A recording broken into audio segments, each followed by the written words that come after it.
कही दो अपना पापा से इलाका घूम के रही है तो काफी बहन हमारे हमार सुनो जाने लायू पिया बिहार देखी है तो 2-4 दिन हमारे गुनामा गई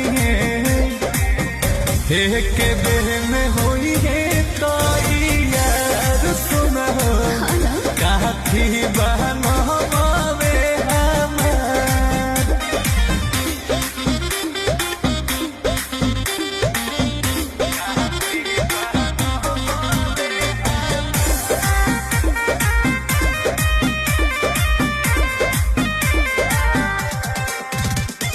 पापा से तोहार ना डिमांड बाटे भारी जितना कमानी